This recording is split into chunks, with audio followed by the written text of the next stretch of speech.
The Great Hall of the Galactic Council had never seen such chaos. Representatives from 47 different alien species filled the massive chamber, their voices creating a terrible noise that echoed off the crystal walls. Fear hung in the air like smoke. Admiral Zixithara stood at the center podium, her blue skin pale with worry. The tall hegemony officer had brought news that made everyone's blood run cold. Her forearms gestured at the giant holographic display floating above the assembly. "The Devourer fleet approaches," she announced, her voice cutting through the noise. "Our scouts confirm 300,000 bioships. They have already destroyed 12 star systems completely." The display showed a dark cloud moving through space. Each dot in that cloud was a living ship, bred for one purpose: to consume everything in its path.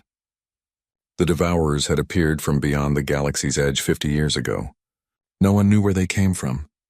No one knew how to stop them. The Korthak representative slammed his massive fist on his desk. His species looked like giant bears with extra arms. "How long do we have?" he roared. 6 months, Admiral Zixithara replied. "Maybe less if they increase speed." Panic spread through the chamber like wildfire. Representatives started shouting in dozens of different languages. Some demanded immediate evacuation of their home worlds. Others called for every available warship to gather for a final battle. The Altarian defense minister stood up. Her people looked like tall, thin humans with silver skin. "We must combine all our fleets," she said loudly. "Every ship, every weapon, every soldier." "That gives us maybe 150,000 ships," called out the Vegan ambassador. His people had green skin and large black eyes. "We are still outnumbered 2 to 1. "Better to die fighting than run like cowards," growled the Korthak representative. In the human section of the chamber, Ambassador Chen Wei sat quietly. She was a middle-aged woman with short black hair and calm brown eyes. While chaos erupted around her, she simply watched and listened. Her assistant, a young man named David Park, leaned over to whisper in her ear. "Ma'am, should we contact Earth? They need to know about the fleet mobilization." Ambassador Chen shook her head slightly. "Not yet, David. Let's hear what everyone has to say first." The debate continued for hours. Species after species pledged their fleets to the cause. The hegemony promised 24 dreadnoughts. The Altarians offered their famous stealth ships. Even the peaceful Zenith Federation agreed to send their hospital ships to support the fleet. Finally, the chamber began to quiet down. Admiral Zixithara looked around the room. "We have commitments for 143,000 ships. It is not enough, but it is what we have." She paused and looked directly at the human section. "Ambassador Chen, what does the Terran Federation offer for our defense?" Every eye in the chamber turned to the human representative. Ambassador Chen stood slowly, smoothing down her simple blue dress. She walked to the speaker's platform with measured steps. When she reached the podium, she looked around the chamber calmly. "The Terran Federation appreciates the gravity of this situation," she began, her voice clear and steady.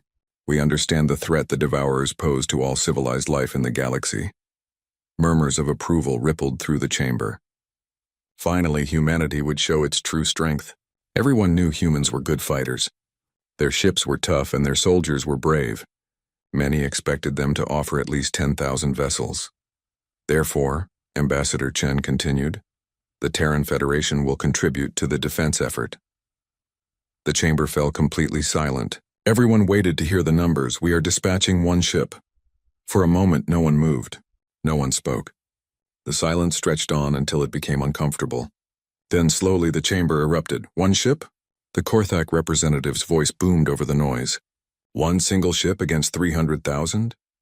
This is an insult," shouted the Vegan ambassador. "Humanity mocks our desperate situation." "Are the humans cowards after all?" demanded someone from the back of the chamber. Ambassador Chen waited patiently for the noise to die down. When it finally did, she spoke again. "The Terran Federation is sending the TSS Reckoning. It will handle this matter." "Handle this matter?" Admiral Zixithara's voice cracked with disbelief. "Ambassador Chen, perhaps you do not understand the scale of what we face. 300,000 ships, each one capable of destroying a planet." "I understand perfectly, Admiral," Chen replied calmly. "The Reckoning will take care of the Devourer fleet." The Altarian defense minister stood up so fast her chair fell over. "This is madness. Even your best ship cannot face such numbers alone. The humans have lost their minds. muttered the representative from the crystal worlds. One ship. They might as well send a toy boat. Ambassador Chen gathered her papers and prepared to leave. The reckoning will depart for the intercept point in 72 hours. I suggest you position your fleets well behind our engagement zone. Behind your engagement zone? The Korthak representative laughed bitterly. There will be no engagement. There will only be your ship being torn apart in seconds. Perhaps, Ambassador Chen said with a slight smile. David, we're leaving. As the human delegation walked toward the exit, the chamber exploded with angry voices behind them. Species representatives accused humanity of cowardice, madness, and betrayal. Some demanded that Earth be expelled from the Galactic Council immediately. In the hallway outside, David Park caught up with his ambassador. Ma'am, with respect, are we really only sending one ship? The media's going to have a field day with this. Ambassador Chen stopped walking and turned to face her assistant. David, how long have you worked for the diplomatic corps? 3 years, ma'am. And in those 3 years, have you ever known humanity to make empty promises? David thought about it. No, ma'am. But one ship against 300,000? The math doesn't work. Ambassador Chen smiled and started walking again. The math works perfectly, David. It's just not the kind of math they teach in regular schools. Behind them, they could still hear the angry voices echoing from the council chamber. Emergency sessions were being called. Species were preparing to evacuate their core worlds. The galaxy was getting ready for the end of civilization as they knew it. But Ambassador Chen walked with the confident step of someone who knew a secret that no one else did. As they reached their transport, she looked up at the stars visible through the station's transparent dome. David, do you know why we called that ship the Reckoning? No, ma'am. Because sometimes the universe needs to remember who's really in charge. The transport lifted off, carrying the human delegation back to Earth. Behind them, the Galactic Council continued to argue and panic. Soon, news of humanity's betrayal would spread across the galaxy. Some species would curse the humans as cowards. Others would weep for the end of all things. None of them understood that they had just witnessed the most merciful decision in galactic history. The Terran Federation could have sent 1,000 ships. They could have sent 10,000. But they chose to send just one, because sometimes one is enough to change everything. The Luna shipyard stretched across the dark side of Earth's moon like a mechanical city. Massive construction bays held ships of every size and shape. Workers in spacesuits moved between the vessels like tiny ants. But deep in the most secure section of the yards, one ship sat alone. Fleet Admiral Sarah Morrison walked through the corridors of Dock 7. The security here was so tight that even she needed 3 different clearance codes to enter. Her footsteps echoed in the empty hallways as she made her way to the ship that would decide the fate of the galaxy. The TSS Reckoning didn't look like much from the outside. It was 800 meters long, sleek and dark gray. Compared to the massive dreadnoughts in the other bays, it seemed almost small. But Admiral Morrison knew that looks could be very deceiving. She stopped at an airlock marked with warning signs in 12 different languages. The door scanned her eyes, her fingerprints, and her DNA before opening with a soft hiss. Inside, she was met by a man in a white lab coat. Admiral Morrison, the man said with a slight bow. I'm Dr. James Chen, Chief Science Officer for this mission. Ambassador Chen's brother, right? Morrison asked as they walked deeper into the ship. That's correct. She asked me to brief you on our capabilities before we depart. They entered an elevator that dropped deep into the ship's core. When the doors opened, Morrison found herself looking at something that took her breath away. The chamber was huge, easily 300 meters across. In the center, a black sphere the size of a house floated in midair, surrounded by rings of strange machinery. What am I looking at, Doctor? Morrison asked quietly. A controlled singularity, Dr. Chen replied. A miniature black hole that we can manipulate at will. It powers everything on this ship. Morrison stared at the impossible sight. A black hole? Inside a ship? Perfectly safe, I assure you. We've been perfecting this technology for 20 years. This singularity allows us to manipulate the fundamental forces of reality itself. They walked around the chamber, while Dr. Chen explained how the system worked. The ship didn't just travel through space, it could bend space around itself. It didn't fire normal weapons. It could change the laws of physics in small areas. How is this possible? Morrison asked. Our public technology isn't even close to this level. Dr. Chen smiled. The public technology isn't supposed to be. We've been very careful about what we share with the galaxy. Most species think we're just good engineers and stubborn fighters. They continued the tour, visiting sections of the ship that defied everything Morrison thought she knew about technology. The medical bay could regrow entire limbs in minutes. The computer core used quantum processing that made calculations faster than light itself. The weapons systems didn't have names because they didn't work like any weapon ever built. In the crew quarters, Morrison met the people who would operate this impossible ship. There were only 200 of them, but each one was extraordinary. The navigation officer could plot courses through dimensions that didn't officially exist. The tactical officer had reflexes enhanced to superhuman levels. The engineer could rebuild the entire ship with her bare hands if necessary. Finally, they reached the bridge. It was smaller than Morrison expected, with only a dozen stations.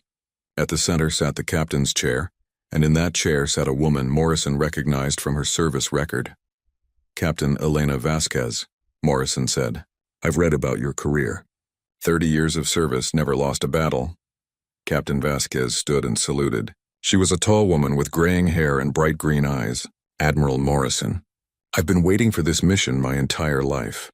Are you confident about facing 300,000 enemy ships? Confident isn't the right word, Vasquez replied. I'm certain. This ship was built for exactly this kind of situation. Morrison looked around the bridge. Your crew seems very calm for people about to face impossible odds. Lieutenant Commander Yuki Tanaka, the tactical officer, looked up from her station. Admiral, with respect, the odds aren't impossible. They're just large. Large? Yes, ma'am. 300,000 is a big number, but it's still just a number. Dr. Chen led Morrison to a viewing port where they could see Earth hanging in space beyond the moon. Admiral, may I ask you something? Of course. When the Galactic Council heard we were sending one ship, what did you think their reaction would be? Morrison considered the question.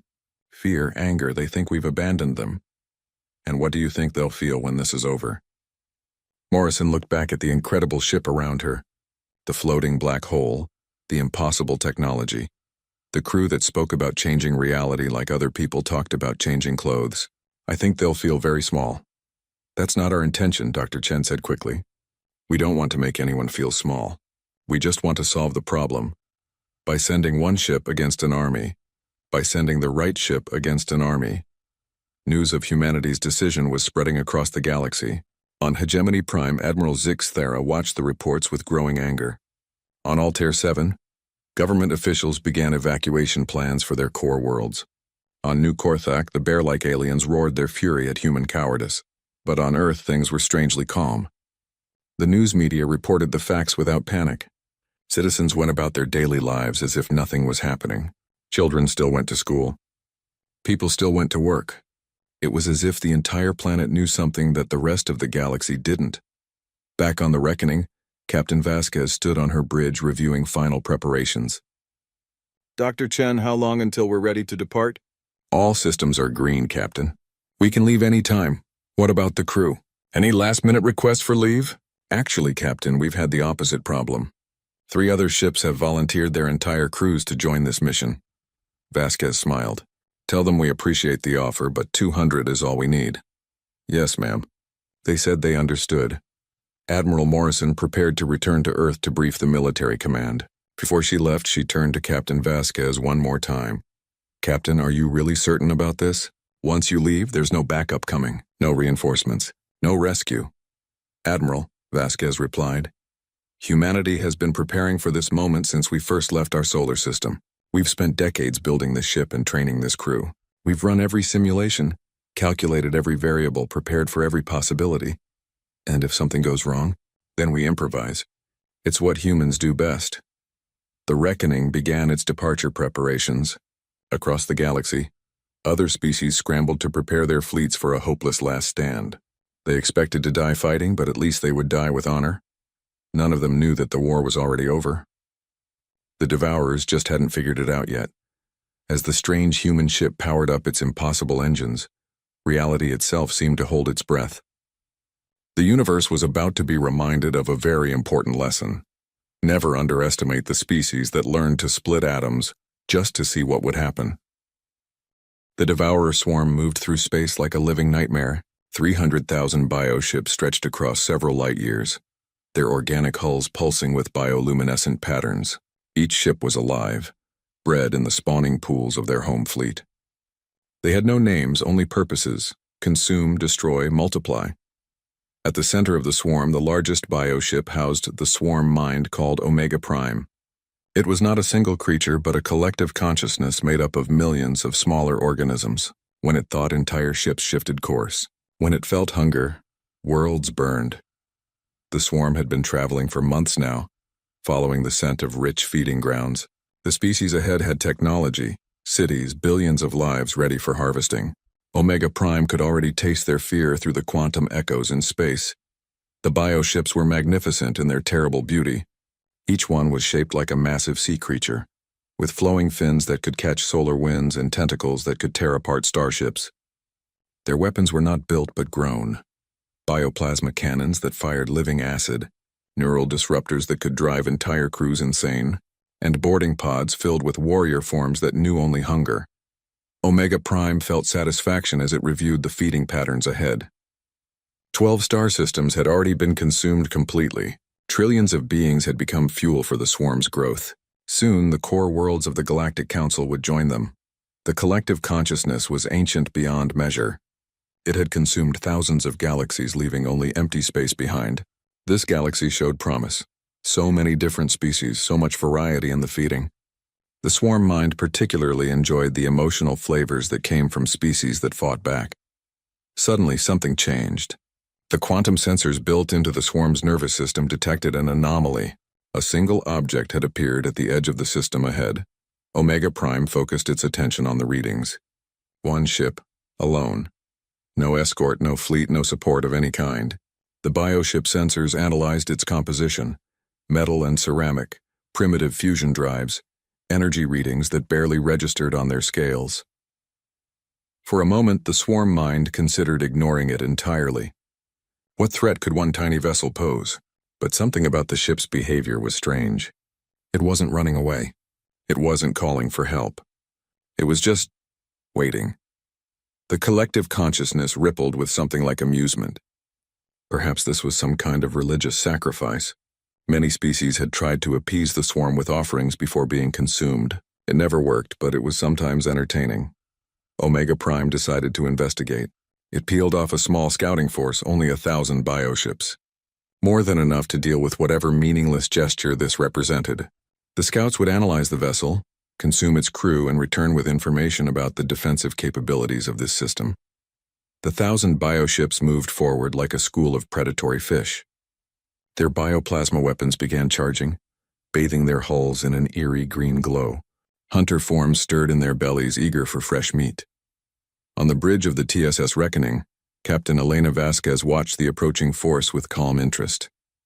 Her crew worked at their stations with quiet efficiency. No one seemed worried about the 1,000 ships bearing down on them. "Tactical assessment, Tanaka?" Vasquez asked. Lieutenant Commander Yuki Tanaka studied her displays with the same expression she might use to review a grocery list. 1,000 bioships, Captain, each approximately 600 meters in length. Bioplasma projectors, regenerative hulls, neural disruptor capability, standard devourer configuration. Estimated crew complement, roughly 10,000 warrior forms per ship. 10 million total. Recommendations? Tanaka considered this for a moment. Minimal effort required, Captain. I suggest we use Protocol 7. Captain Vasquez nodded. Agreed. Engage singularity manipulators. Target the scout force's local spacetime. Authorization Vasquez Alpha 77. Dr. Chen looked up from his science station. Singularity field is stable. Ready to initiate temporal manipulation. Execute. The Reckoning didn't fire any visible weapons. There were no energy beams, no missile launches, no dramatic explosions. Instead, the ship's impossible technology reached out and gently touched the fabric of reality itself. Around the 1,000 approaching bioships, time began to change. From their perspective, they suddenly accelerated to nearly the speed of light, while the rest of the universe slowed to a crawl. The laws of physics, which had been constant for billions of years, decided to operate under new rules. Relativistic effects took hold immediately. Matter that was moving too fast for its own good began to break apart at the subatomic level. The bioships' living hulls couldn't adapt fast enough to the changing conditions. Their bioplasma weapons, charged for firing, became unstable and began consuming their own systems.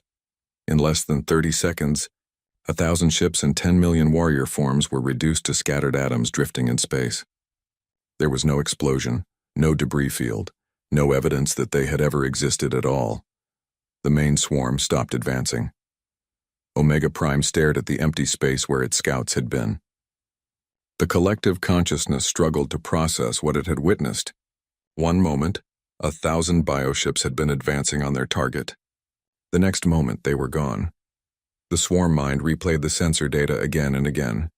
There had been no energy discharge from the human ship.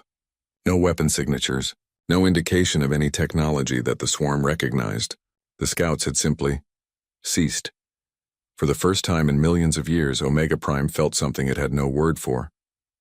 The closest translation might have been confusion, or perhaps the faintest beginning of concern.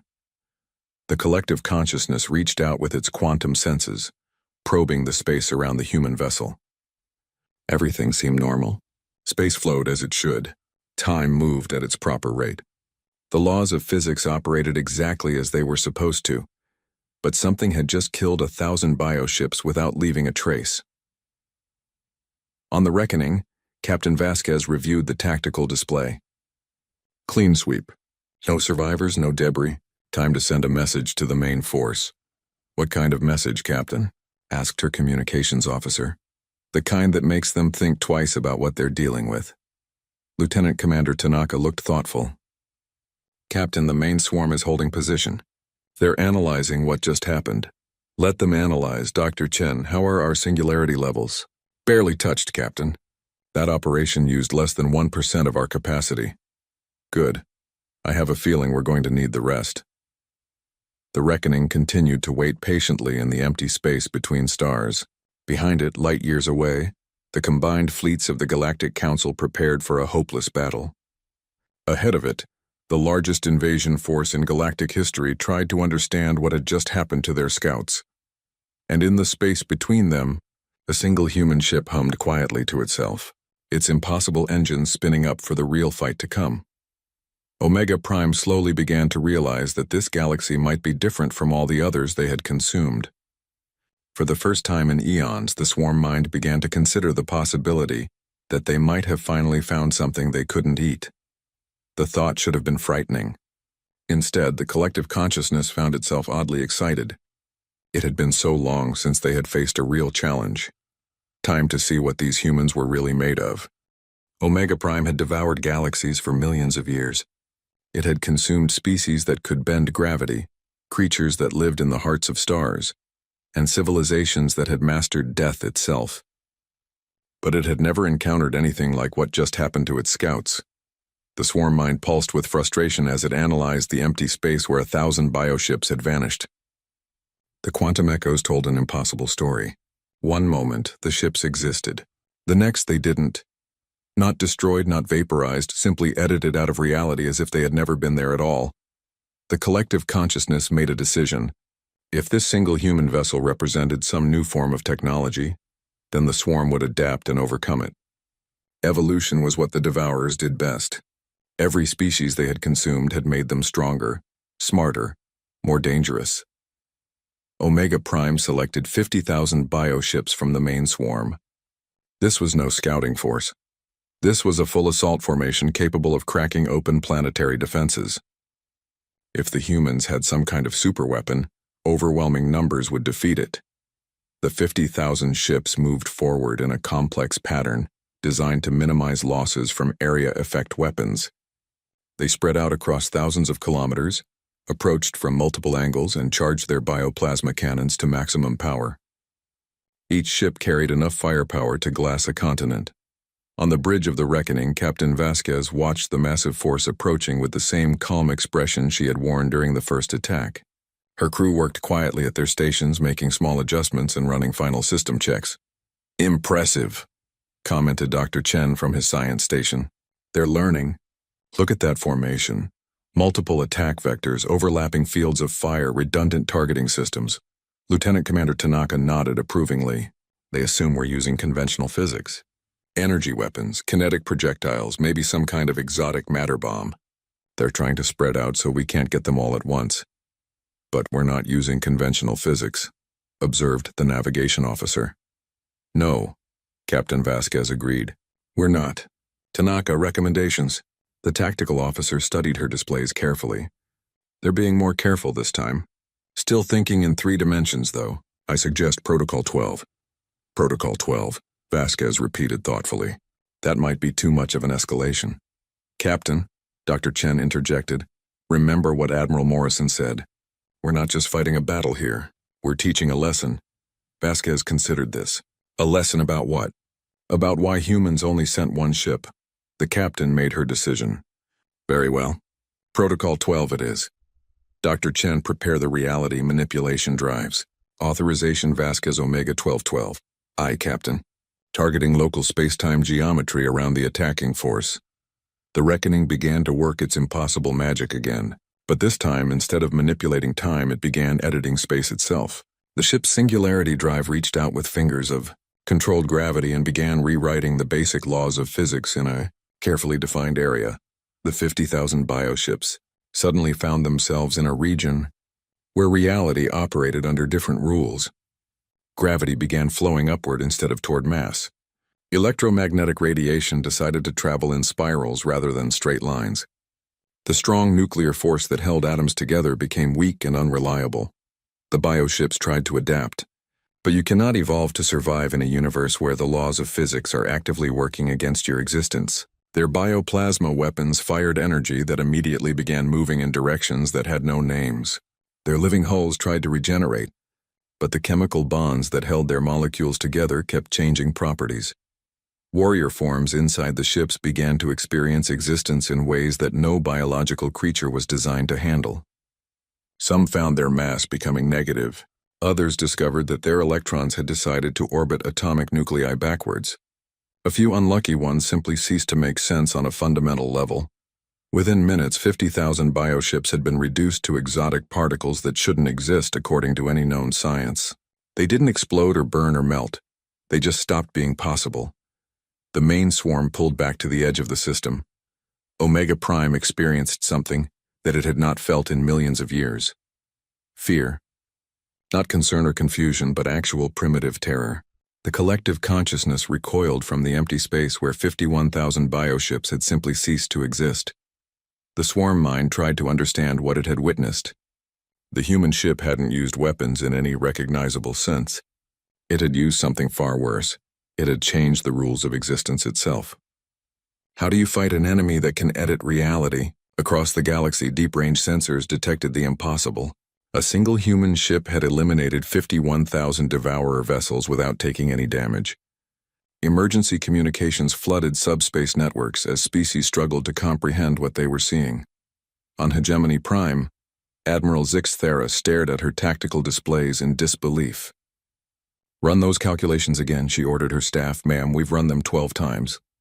The results are consistent. 51,000 bioships gone in under 10 minutes. On Altair 7, the defense minister called an emergency session of their government. How is this possible? Our best estimates said humanity's technology was only slightly ahead of our own. On New Korthak, the bear-like aliens had stopped roaring about human cowardice. Instead, they sat in stunned silence, trying to process numbers that didn't make sense.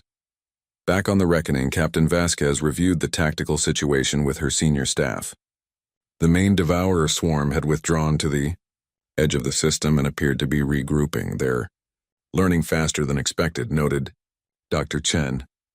Look at their new formation. They're trying to create quantum isolation fields around their ships. Will that help them? Asked the communications officer. Against conventional weapons, yes. Against what we're using, Dr. Chen shrugged. It's like trying to protect yourself from gravity by wearing a hat. Lieutenant Commander Tanaka studied the swarm's movements. Captain, they're not advancing anymore. I think we might have actually scared them. Scared?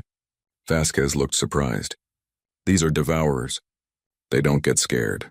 They consume entire civilizations for breakfast. With respect, Captain, they've never met anything that could rewrite physics before. Captain Vasquez stood up and walked to the main view screen.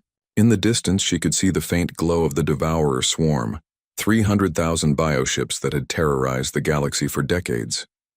They looked so small from here. Open a channel to the Galactic Council, she ordered. All frequencies. Channel open, Captain. This is Captain Elena Vasquez of the Terran Federation ship Reckoning. We have engaged the Devourer advance force and eliminated 51,000 hostile vessels. The main enemy force has withdrawn and appears to be reconsidering their approach. She paused, looking out at the swarm that had stopped its advance for the first time in recorded history. To any Council forces in the area, maintain your positions. Do not approach the engagement zone. We are about to demonstrate why the Terran Federation felt one ship was sufficient for this mission. The transmission ended, leaving the galaxy's greatest powers to wonder what other impossible things humans might be capable of. On the edge of the system, Omega Prime made its final decision. If 50,000 ships were not enough, then it would commit everything. The entire swarm, 300,000 bioships representing the concentrated might of a galactic plague, would converge on this single human vessel. If this ship represented humanity's ultimate weapon, then the swarm would simply have to overwhelm it with numbers that no technology could handle. The collective consciousness had no way of knowing that it was about to learn the most important lesson in the universe. There is no number large enough to matter when your enemy has learned how to count in infinity. Omega Prime had made its final decision. Every bioship in the swarm, every warrior form, every weapon that had devoured civilizations across a dozen galaxies, all of it would focus on destroying this single human vessel. 300,000 ships began moving forward in the largest attack formation the universe had ever seen. The bioships came from every direction at once. They filled space like a living wall of death, their bioluminescent patterns creating a light show that could be seen from other star systems. This was not just an attack. It was the concentrated fury of a species that had never known defeat. On the bridge of the Reckoning, Captain Elena Vasquez stood alone.